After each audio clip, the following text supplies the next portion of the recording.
5000 साल पहिरियों जॾहिं दुनिया जा माण्हू जंगलनि में रहंदा हुआ त सिंध जी धरती ते हिकु अहिड़ो अज़ीम शहर हो जेको अॼु जे लंडन ऐं न्यूयॉर्क जीअं मॉडर्न हो। उन दौर में हिकु अहिड़ो मॉडर्न शहर जंहिं में पक्का घर, पकियूं भिटियूं, गटर सिस्टम ऐं तरण जे लाइ तलाव मौजूदु हुआ। अॼु ही फैक्ट फाइंडर अव्हां खे मोहन जे दड़े जा अहिड़ा राज़ ॿुधाईंदो जंहिंखे ॿुधी करे अव्हां जी मालूमात में इज़ाफ़ो थींदो। ऐं अचो त मोहन जे दड़े जी पुरअसरार दुनिया जो सफ़र कयूं। मोइन जो दड़ो मतिलबु मोइलनि जो ढेर।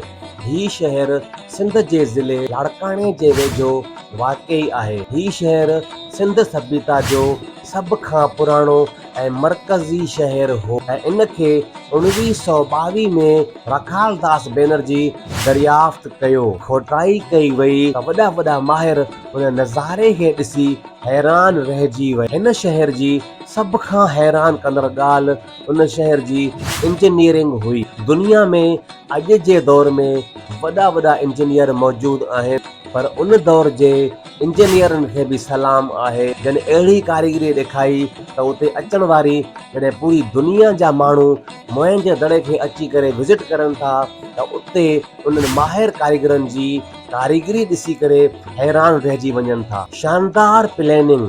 हिन शहर जूं घिटियूं बिल्कुलु बि सिधियूं हुयूं ऐं उहे हिक ॿिए खे 90 डिग्री ते कटींदियूं हुयूं। गटरनि जो निज़ाम, घर मां निकिरंदड़ गंदे पाणी जे लाइ पकियूं नालियूं हुयूं जेके मथां खां खांडियल हुयूं ऐं मोहन जे दड़े में मौजूदु इहो निज़ाम उन दौर जे मिस्र मेसोपोटामिया में बि न हुओ। ऐं जेको उते तलाव मिलियो उहो हिकु अज़ीम तलाव हो जेको वहिंजण जे लाइ इस्तेमालु थींदो हुयो ऐं उहो कंहिं ख़ासि ॾींहं या मज़हबी हिसाब सां इस्तेमालु कयो वेंदो हो। ऐं सभ खां वॾी ॻाल्हि उन दौर जा बि सिंध जा अमन पसंद माण्हू सॼी खोटराई मां को बि वॾो हथियार, को बि वॾो औज़ार, तलवार तक बि न मिली।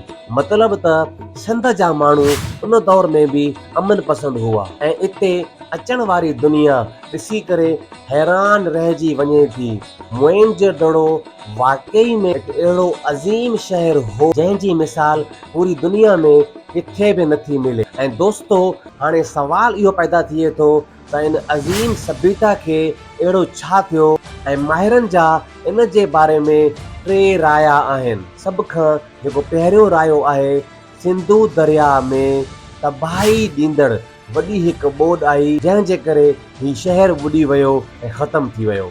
ऐं जेको ॿियो रायो आहे उहो इहो आहे त ॿाहिरां कंहिं हमिलो कयो ऐं क़त्ले आम कयो वियो जंहिं सां ही शहर ख़तमु थी वियो। ऐं टियों रायो इहो आहे त मौसमियाती तब्दीली ऐं ॾुकार जे सबबि माण्हू ही शहर छॾे करे हलिया विया। पर दोस्तो, अॼु ताईं ही शहर हिकु राज़ बणियल आहे जंहिंजी मुकमल तरीक़े सां ख़बर न पइजी सघी आहे त हिन शहर खे आख़िर छा थियो। अहिड़ी अज़ीम सिंधी सभ्यता खे आख़िर छा थियो जो इहो शहर मिट्टी जो ढेर, मोइलनि जो ढेर, मोहन जो दड़ो बणिजी करे रहिजी वियो। मोहन जो दड़ो सिंध जो न पर सॼी दुनिया जो हिकु अनमोल विरसो आहे जंहिं ते असांखे फ़ख़्रु आहे, छो त सॼी दुनिया हैरत मां मोहन जे दड़ो खे ॾिसण जे लाइ ईंदी आहे। दोस्तो, अव्हांखे ही वीडियो कीअं लॻी कमेंट करे ज़रूरु ॿुधाईंदा। मोहन जे दड़ो जे बारे में अव्हांखे छा ॼाण आहे कमेंट करे ज़रूरु ॿुधाईंदा। अगरि अव्हां मुंहिंजे चैनल ते नवां आहियो त मुंहिंजे चैनल खे सब्सक्राइब कयो, वीडियो खे शेयर कयो त जीअं ही सिंधु सभ्यता जी बहितरीन मालूमात ॿियनि दोस्तनि ताईं बि पहुचे। पंहिंजो ख़्यालु रखिजो। अल्लाह हाफ़िज़।